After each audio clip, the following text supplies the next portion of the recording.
Just a follow-up, I know you don't want to talk about their process, but once the House picks a speaker, your process, considering the global situation, is this administration considered asking the House Speaker to speak before a joint session of Congress, or would you consider having them over to members of the GOP and the Democratic leadership in Congress over to the White House to talk about the situation, since you're asking for additional funds? Look, there are conversations that have been happening and will continue from this administration to folks on the Capitol. That has been happening via the director of OMB. That's been happening with the Legislative Affairs Office. Those conversations with congressional members have been ongoing as it relates to making sure we get this additional funding. And so that hasn't stopped. That's going to continue. We're going to continue to make sure that we talk to folks, whether in the Senate or in the House, about the importance, the critical importance about getting this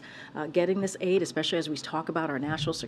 And now we're going to announce pretty soon the domestic piece of this as well. So those conversations continue. That's never stopped, and they will certainly move forward with that, regardless, right? Regardless of what happens.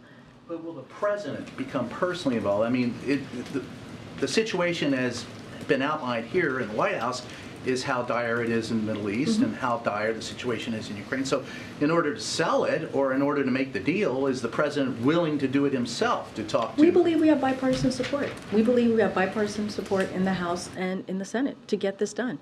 I just mentioned a couple of I mentioned Chairman McCall, I mentioned Mitch McConnell. They've been very supportive of getting this moving forward. So we believe the bipartisan support is there, and there's no reason for Congress not to move forward. Go ahead, Karen.